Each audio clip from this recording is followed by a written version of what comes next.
This morning, we lit the first candle of our Advent wreath, symbolizing the beginning of a new season in the church. In the Christian tradition from which we Unitarian Universalists come, this is the season in which we prepare, anticipate, and wait for Christmas, when we will celebrate the baby Jesus being born, and with him, a message of light and love and hope. We prepare for this in a lot of different ways. We light candles on a wreath. Some of you may have an Advent calendar where each day you count down by opening a little door to find a treat or a surprise. It kind of heightens the excitement of the season when you find a new surprise each day and makes it a little easier to wait, too. We also do a pageant here in 3 weeks when we act out the story of Christmas. We'll have Mary and Joseph and the baby Jesus and a bunch of wise men and angels and sheep running around in the aisles. Advent is also a time to reflect on what we are carrying within us. It may be hope or a dream or a lot of turkey and pie after this week. But for Mary, it was a baby. The circumstances of how she came to bear this baby are unusual and not something that you would learn in our church's Our Whole Lives Sexuality Education class. However, the story goes, she was a teenager living in a small town called Nazareth in what is now Israel. She was engaged to marry Joseph, who worked as a carpenter. But one day, an ordinary day like any other, an angel named Gabriel appeared to her. He told her that God was with her, that she need not be afraid, and that she was loved. He announced to her that she would give birth to a son, who she would name Jesus. And Jesus would be a great and holy man, he said. Now, Mary couldn't believe what she was hearing. This was not what she had planned for her life, nor how she had imagined her life with Joseph. How is this possible? She asked the angel. His answer was that nothing is impossible with God. And so, after some thought, Mary agreed, and the angel left. Now, imagine what Mary must have been feeling in that moment. She is told that she will have a baby, that this baby will bring great light and hope to a world that so desperately needs it. But there is so much that she doesn't know. I imagine she's fearful about what this means for her and about bringing a baby into the world that surrounded her. But all she could do was wait as the child grew inside of her. Now, there's another mother in the Bible whose story isn't told as often around Advent, but it comes right before Mary's. This is the story of Elizabeth and her husband Zechariah. They are getting up there in age and have been unable for years to have a child. Sadly, they have resigned themselves to the idea that it will never happen. One day, the angel, Gabriel, appears to Zechariah and tells him that his wife Elizabeth will give birth to a son, and they will name him John. John, too, will bring great joy and gladness to those around him and will be a leader. Zechariah, like Mary, responds with disbelief. How is this possible? God gives them a gift, but a gift that comes with a lot of responsibility.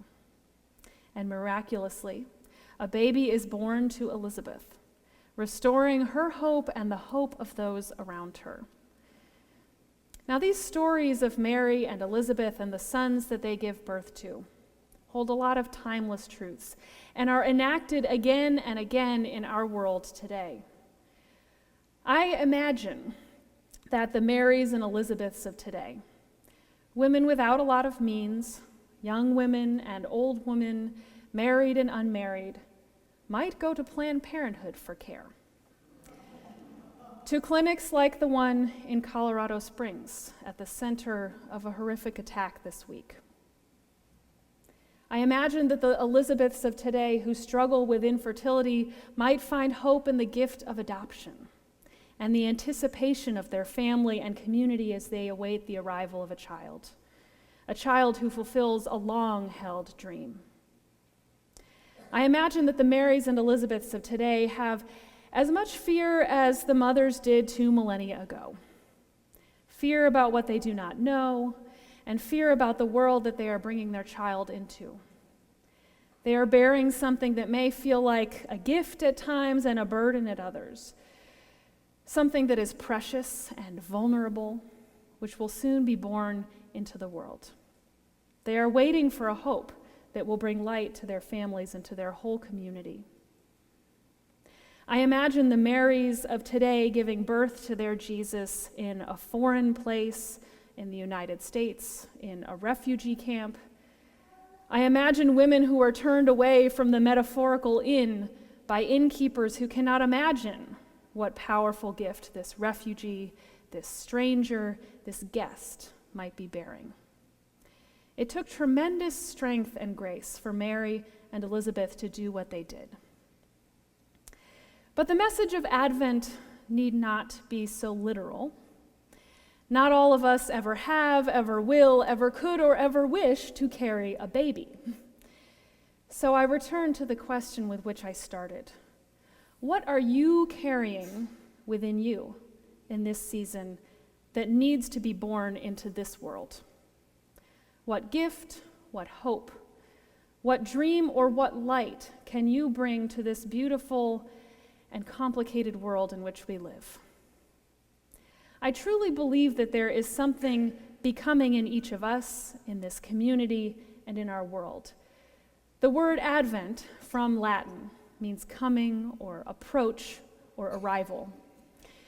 This is a season of the coming or approach of something big, but this is not the only season in which it occurs.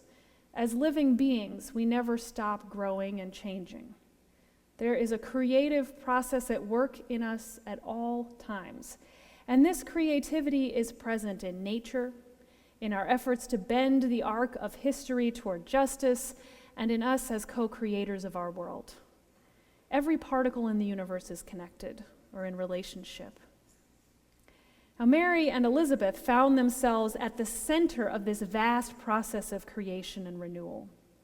And maybe you have found yourself at the center of it as well, full of possibility, transforming and growing something inside of you that you wish or need to share with the world. By this I mean not a baby, but perhaps a talent or a gift that would make the world more beautiful, a passion or a calling, a deep feeling of love or compassion that would transform lives if put into action. I chose the 2 readings that you heard earlier from Madeleine L'Engle and Enuma Okoro, because they both express a yearning to, in the words of Okoro, find a place amongst the people of Advent. Yet they also express some fear and hesitancy that can get in the way of doing so. They are an echo of the disbelief, the who, me, that Mary and Elizabeth expressed when visited by the angel Gabriel. They're reminiscent of the biblical prophets that came before who struggled to accept that God had called them to offer a powerful truth to a broken world. This is no time to give birth, writes L'Engle in the first poem. It's too risky and the world is too broken. I think it's something that many experience when faced with the world that we live in. We lose our words in disbelief, like Okoro. We become jaded. We become uncertain of who we are and don't fully believe that we have a vital love to share and that sharing it will make a difference. I read a blog post this week from a United Church of Christ minister who found herself in an Advent moment recently as she waited for her wife to give birth to their daughter who was born 11 days overdue. She wrote about how, as a natural doer in life, it was hard to wait and to feel so powerless to make anything happen. It's a feeling not all that unfamiliar, though, she realized. "The world is bursting with reminders of things I cannot fix," she wrote. "The light feels very far." But she writes that it is up to her to hold on to the hope that light and love will be born out of this time.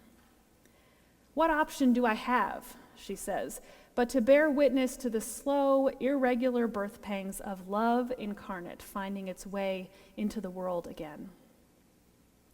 We must bear witness to the birth of love in this world, slow as it may be, while also doing our part to help more love be born and take shape in this world through our own actions. When is the right time for love to be born? Asks Lengel. Under the crush of empire didn't seem like a very good time for Jesus to be born. And yet, love still takes the risk of birth because it's so necessary then and now. And I think this is the power of Advent and Christmas, holidays that come from a story about courage and the risk that it took to bring a great love and hope into a world racked by violence and division.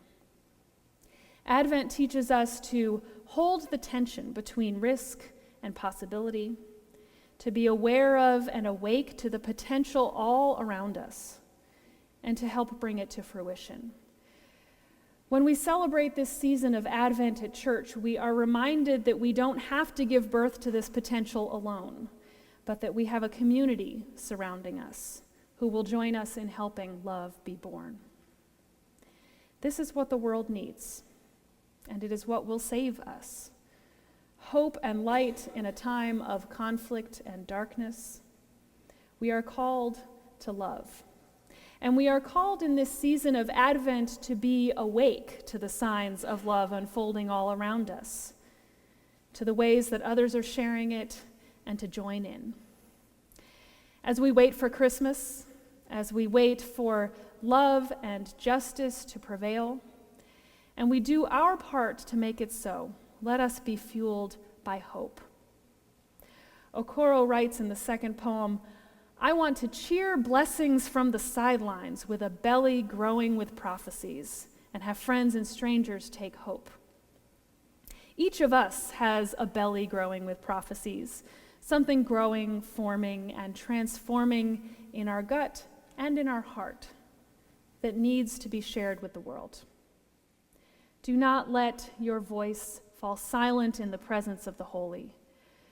Do not let your words or your joy be lost in disbelief.